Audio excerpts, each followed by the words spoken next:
Welcome, everyone, to the PFF Fantasy Podcast, IDP edition. I'm Jon Macri, and I am back in the saddle immediately following Sunday Night Football to go over the top IDP takeaways of Week 3, where this week I'll take a look at a lot of the top pass rushers who put up multiple sacks while figuring out what to make of some of these players, as well as some wheels up alignments for certain DBs, and of course, checking in on some of the more interesting linebacker situations. So there's plenty to go over once again, and there will be some early waiver wire names to look at as well. And like previous weeks, just a reminder, I'm not going to go over every single game for this recap pod. Just, the bigger takeaways that can help us kind of prep for waivers and the early portion of the week before I release the full IDP fantasy report on Tuesday, which you'll be able to get access with a PFF Plus subscription. And in there, you'll find my full list of waiver targets for the week, as well as snap shares and usage for every single IDP. There'll be pass rush metrics and a lot of my thoughts in there as well. Again, I think it is the key piece of content to help you dominate your IDP leagues. Well worth the price of subscription. If you're going to pay for any IDP content this year, that would be the one. So like I said, there's plenty to get into this week, which includes a lot of sacks this week to sort through. So we're going to start there. We had, I think, 88 total sacks this week. Shout out Patrick Kane. And we still have 2 full games to go on Monday night. So for context, we had 77 sacks in week 1 and 82 sacks in week 2. So week 3 cleared those numbers handedly, and naturally there are going to be some big time IDP performers because of those sack totals. So I wanted to take a quick look at some of them to get an idea of which ones to trust and which ones might be the Fugazi production, right? And then not worth chasing as we go to our waiver wires. So, for example, like we talked about Patrick Jones last week and how we shouldn't chase his production after he put together back-to-back weeks of 49% snap shares and 2 sacks in each of those first 2 games. This week, he played exactly 49% of snaps again and did not record a sack. And just looking at it, pending review, he has a 47.4 pass rush grade. So kind of a perfect example from past weeks of that Fugazi production. It's a fake. It's a Fugazi, right? So let's now take a look at a player who I think a lot of IDP managers had high hopes for heading into the year. Also in Minnesota, like Patrick Jones, Jonathan Greenard, who had been relatively quiet through the first 2 weeks. He did have a sack in week 2, but delivers a 3 sack performance here in week 3. So like I said, Greenard had a sack coming into this game, but obviously like this was the big one, right? Might even end up being his best game of the year. We'll have to see how the rest of the year plays out. Because Greenard, he's never really been a killer in terms of like pass rush metrics, but has found ways to be productive when he's on the field. And then luckily he's been on the field quite a bit. He had a nice 69% snap share this week, leading the defensive lineman on the team. And he's done that for the entire year as well, in terms of total snaps. So nothing exceptional about his pass rush metrics. I'm looking at them now, like, again, unreviewed, 9.4% win rate, 15.6% pressure rate. Not bad. Nothing to write home about at the same time, right? So the Vikings, they're going to lean on him quite a bit. And that's kind of the main thing. He's going to continue to lead this group in snap share. He's been a productive sack artist. So fine to kind of treat him as a weekly edge to going forward. The next big pass rush performance takes us back to Thursday night, where Will McDonald now has, I think, 5 sacks in 2 games. We talked about him in this week's Start Sit episode and how he has some decent pass rush chops, but because of his lower usage and effectiveness on early downs, he might not have that tackle floor for when he doesn't get sacks. But we can really feel good about him in big play, heavy scoring formats, right? So 2 sacks again this week, really 3 because he had 2 half sacks, but whatever. Solid 70.0 pass rush grade, 9.1% win rate, which he was able to turn into an 18.2% pressure rate, thanks to a strong motor, kind of fighting through the play. So you like that about Will McDonald. With Jermaine Johnson out, there's decent snaps there. Nothing amazing at 58%, but still solid, especially for more of those big play formats, like I said. Okay, back to Sunday. I wanted to highlight a rookie here, and it is the first edge drafted in this year's NFL draft, Laiatu Latu, who landed his first career sack this week against the first player drafted in this year's NFL draft, Caleb Williams, and it was a strip sack at that. So the one big thing that I've been highlighting with Latu in the IDP fantasy report is that he's not playing anywhere close to a snap share worth trusting. Through the first two games, he's been around below 40%. He was 39% of snaps this week, but Kwity Paye suffered a quad injury, I think they were calling it in this game, where if he does miss any time, Latu was kind of the next logical choice to step into a larger role. This is a guy that put up elite pass rush metrics during his college career. So for maybe those redraft leagues, keeping an eye on him where he isn't rostered and keeping an eye on Kwity Paye's status as the week progresses as well, Latu could be an intriguing fill-in for those in need of pass rush help. Another really productive pass rusher through the early portion of this season, Kyle Van Noy of the Baltimore Ravens, has now delivered 2 sacks in back-to-back games. He suffered like a broken orbital bone in week 1, didn't miss a game because of it. However, before that injury, he was playing 69% of the defensive snaps in week 1 before he left that game. And then in his return last week, he only played 41% of snaps, and he was behind David Ojabo on the depth chart, but then increased his snaps to 50% this week and moved back ahead of David Ojabo where he was in week 1, right? So logic would dictate that this edge 2 role next to Odafe Owe belongs to Kyle Van Noy. So he'd be someone that I do feel comfortable starting in kind of that fringe edge 2, edge 3 range going forward. Again, nothing crazy about his pass rush metrics either. Like pending review, I'm looking at a 7.7% win rate. 23.1% pressure rate is great. Another one of those kind of high motor guys with a knack for finishing, right? So Kyle Van Noy, an interesting name and a productive pass rusher who's going to get the snaps now as he gets healthier here. Okay, the Green Bay Packers had a field day against the Tennessee Titans this week. They delivered 8 sacks on Will Levis. We talked about this matchup in our Start Sit podcast heading into the week. Specifically, the one player who didn't do F and S in this game, Rashawn Gary, despite leading the team's defensive lineman in playing time, he just didn't get home. Meanwhile, Devontae Wyatt got 2 sacks. Preston Smith got 2 sacks. Kingsley Enagbare got a sack and a half. Lucas Van Ness got a sack. And somehow, all 3 off-ball linebackers, Quay Walker, Isaiah McDuffie, and Edred Cooper, all got a half sack each, but nothing from Rashawn Gary. His pass rush metrics weren't great either, so not sure what's going on with him. Like, he hasn't looked great at all through 3 games. He's just not standing out as a pass rusher as he's expected to be. Like, the first 2 weeks, he had some tougher matchups against the Eagles and the Colts, I think it was. But this week should have been a lot better. The pass rush metrics should have at least been there. He's definitely not a must start at this point anymore. As far as the other sack getters for the Pack, Preston Smith continues to be a solid option, like in desperate spots where you just need a pass rusher who's going to get volume and has the potential to get home. Kingsley Enagbare was interesting. Like he had played ahead of Preston Smith last week, but that appears to be a one-off situation as it wasn't the case this week. So not as interested in him. Devontae Wyatt looks great for DT required leagues. He'd definitely be somebody that should be rostered at this point in those types of formats. And then Lucas Van Ness, just not playing enough yet to trust in the majority of IDP formats. Okay, I saved arguably the best for last here, and it unfortunately comes at the cost of one of my favorite offseason targets, Alex Highsmith, who suffered a groin injury near the end of the first half of this week's game for the Pittsburgh Steelers, and he did not return. There's a chance that Alex Highsmith misses time, in which case the man who landed 2 sacks in this game, Nick Herbig, would be a priority waiver ad in a lot of formats, right? So in the second half, with Alex Highsmith out of the game, Herbig played 100% of the team's defensive snaps, and he looked dominant. So pending review, he posted an elite 95.4 pass rush grade.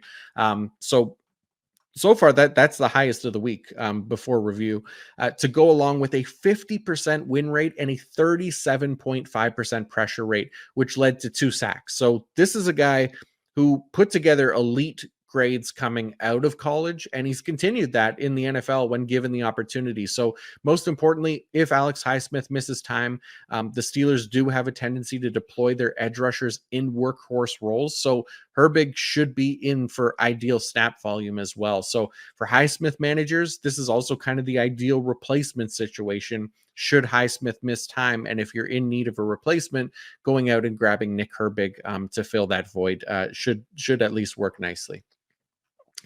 Okay, let's look at quickly at a few intriguing safety deployments from this past week, and we'll start in Indianapolis. I do not like the way those graphs look together on the YouTube. Sorry about that, guys.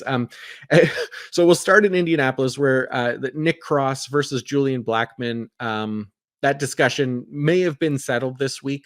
Blackman had previously been the box heavy safety, but after missing last week's game and Cross stepping into that role in his absence, Cross actually kept the role this week with Blackman back in the lineup. So Julian Blackman saw just 9 snaps in the box compared to Cross's 23, while Cross played an additional 25 snaps in the slot compared to Blackman's 5. So as a result, nice 10 tackle game for Cross.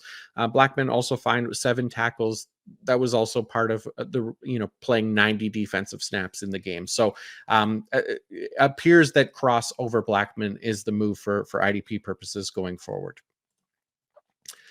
Another one that I wanted to update is Jaylen Petri with the Houston Texans, and Petri has clearly made the full move to slot corner this season. He played just 1 deep safety snap in this game, but 30 snaps in the slot and 26 snaps in the box while playing almost every available snap. So that's excellent usage for IDP purposes going forward. And Petri also finished second on the team in total tackles, which is what we like, to see as far as that usage being put to good use, right?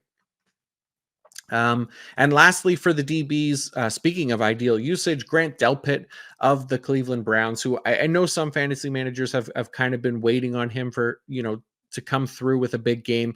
He got there this week with a team leading 10 tackles. The reason he's able to do that is because of his ideal IDP usage, where he played more than half of his defensive snaps in the box again this week. He's been right in that range every single week so far. Delpit is essentially acting as one of their linebackers and on this team, and has the potential to put up these kinds of tackle numbers as a result. So if anyone moved on from Delpit in your leagues after the first 2 weeks, he'd definitely be someone that should be rostered and started on any given week as well. Okay. Past weeks, we've started with the linebackers, but let's wrap with them this week. And we'll start with the hot mess that was the Dallas Cowboys linebacker core from weeks 1 and 2, where we saw Demario Overshown work as the LB2 in week 1, but barely saw the field in week 2. Well, this week he was back into that LB2 spot in terms of playing time. It wasn't a full-time role, but very clear deployment at least this week, with Maris Lufau working in as the 3rd linebacker in base packages. Now, the only thing is here, because of last week, I'm not necessarily trusting Overshown 100% for week 4, but if we get 2 weeks in a row, then I'll definitely feel better about kind of treating Overshown as an option in deeper leagues, basically, right? So just something to kind of keep an eye on here. We want to string together a couple consistent weeks of usage after that mess that was week 2. Now, one of the things heading into this week that fantasy managers have had to deal with is the injuries. So I wanted to check in on how these teams deployed their injury replacements at linebacker to see if they'd be worthy of starting for IDP going forward should those starters miss any more time. And the Chargers are the first one to kind of stand out here, because this was a group that was a heavy rotation when all 3 linebackers were healthy. But with Junior Colson out this week, things simplified a bit in favor of Diane Henley and a little bit for Denzel Perriman as well. So Henley played a 100% snap role, delivered double-digit tackles for the first time in his career. And if Colson misses more time, Henley should be considered a pretty safe option to plug into starting lineups if needed. The Chargers were also the most zone-heavy defense in the league heading into this week, which we love for higher potential tackle efficiency as well. So Denzel Perriman also in the in the conversation here for like deeper leagues, but 81% snap share. So not a full-time guy, but Diane Henley definitely the priority over Perriman. In Detroit, Alex Anzalone was out with a concussion. He's probably the most likely linebacker to return next week because it sounded like he was close this week. But I think it does help at least to kind of know how this deployment shaked out this week. With the Lions LB1 out of the lineup, and Jack Campbell did indeed step into an every down role. He wasn't like greatly productive, but this is information at least to kind of store in our memory banks should Anzalone miss time again this season. Derek Barnes also left this game in the first quarter with an injury, so there could even still be more snaps for Jack Campbell next week, regardless if Anzalone is back in the lineup or not, if Derek Barnes also misses time. So something to keep an eye on there in Detroit. In Minnesota, Ivan Pace was inactive for this game with a quad or ankle injury. I can't remember exactly how they classified it. Now, Pace wasn't a full-time linebacker, but still kind of worth identifying who like the LB3 is or the next man up is for this team, since we haven't really seen that yet. Technically, it's Josh Metellus, but as far as like actual linebackers, Camu Grugier-Hill stepped into that role. Didn't play as much as Pace, and Metellus got a ton of work in the box as well. So wasn't an overly productive game for the Minnesota back seven in this one, surprisingly. Like even Blake Cashman, who had an 81% snap share, didn't put up a lot of tackles. He was at 81%, by the way, because there was like 13 snaps that he didn't play, and those were all in kind of garbage time because Minnesota blew out the Texans. So Cashman got the rest treatment in this one. So yeah, there'll be better days for Minnesota's IDPs. Camu Grugier-Hill, not someone of much interest for the large majority of IDP leagues. In Vegas, this was another kind of non-full-time linebacker situation where Divine Diablo was ruled out for this game, with his immediate replacement being Luke Masterson. So Masterson essentially played the same sub-package role as Divine Diablo. Was relatively effective with 7 tackles, but he'd be another guy like a deep league option only, much like El Diablo, should the fighting chicken miss more time here. So just a name for deeper leagues would be Luke Masterson. Okay, speaking of sub-package linebackers, after playing 100% of snaps in week 2, Trenton Simpson moved right back to coming off the field on obvious passing downs. Now, that led to his worst snap share of the season so far, with just 51% of snaps played in this one. That is not ideal. So Simpson, I've mentioned this before, he's someone that a lot of people were treating as kind of the one-for-one Patrick Queen replacement. And now outside of one game, he just hasn't been that, right? So they played a pretty strong passing offense in Dallas this week. So it does make sense that Simpson would be off the field more in favor of like extra defensive backs, where, last week they played the Raiders, right? So he played 100% of those snaps in that game. However, the Raiders did kind of expose that weakness in coverage. So the Ravens might treat this usage for Simpson kind of as the norm, given, or give or take, I guess, depending on the opponent. So really, I'm treating this as kind of a big downgrade to Trenton Simpson. He becomes a deep league matchup dependent type option here for a bit until this kind of turns around. But I could see this being a case where Trenton Simpson, his snap share is higher based on, if they're facing a run heavy offense, and his snap share is, closer to what it was this week, around 50% to 60%, depending on if they're facing a more pass heavy offense, right? So that makes Trenton Simpson not somebody that's necessarily worth rostering in all formats, basically. Okay, in Seattle, we've typically got 2 full-time linebackers with Tyrell Dodson and Jerome Baker, and that was even the case when Baker went down last week. However, after a full week of practice without Jerome Baker, the Seahawks opted not to deploy rookie Tyrese Knight in the same full-time role. Knight came off the field on obvious passing downs, like we've seen so much with these secondary linebacker options already this year. And should Jerome Baker miss more time, Knight's another guy. He's not someone that we have to hold or add outside of deeper leagues, as there just isn't enough work there to kind of depend on the production. So he was at 57% of snaps this week. Tyrell Dodson played a full-time role. But yeah, not ideal usage there for Tyrese Knight. Not what we expected after last week when he did play 100% of snaps with Jerome Baker out, but that wasn't the case this week. So we can move on from him outside of deeper leagues. Okay, last one. And this is a new injury where in Miami, David Long suffered a hamstring injury, which kept him out of the last quarter of his team's defensive snaps. So as a result, Anthony Walker made an appearance. He played every snap in Long's absence. So if David Long misses time, Anthony Walker would be one of those waiver wire targets worth adding, as we do expect him to play a full-time role next to Jordan Brooks for as long as that may be. Anthony Walker, a little bit more of an experienced veteran who they could probably trust in that kind of role compared to, the 5th-round rookie Tyrese Knight, which we just saw in Seattle. That's going to do it for this week's IDP takeaways for week 3. Thank you all for tuning in, reaching out, liking, subscribing. I appreciate you all. And if you haven't done so yet, there's still time to like and sub to the YouTube channel or leave a 5-star written review on Apple Podcasts. I would greatly appreciate that. I do, again, as always, want to shout out the PFF data collection team for whom this data wouldn't be possible at such a quick rate. So forever and always the best team in the multiverse. As always, too, feel free to ask questions in the YouTube comments, and I'll try to get to them as soon as possible. I'll be back later this week doing a full week 4 IDP preview with Josh Raymer from the IDP show. That'll be out Thursday morning at the latest. We'll try to see if we could get it out Wednesday because we're recording Wednesday during the day. But again, be sure to check out the IDP fantasy report when it drops on Tuesday. Well worth the PFF Plus subscription. Like I said, if you like this information, again, the IDP fantasy report is just me doing the same thing, except for every team and including charts for all the IDPs. So I'll get the IDP rankings up this week, Thursday morning at the latest. But thank you all again. And until next time,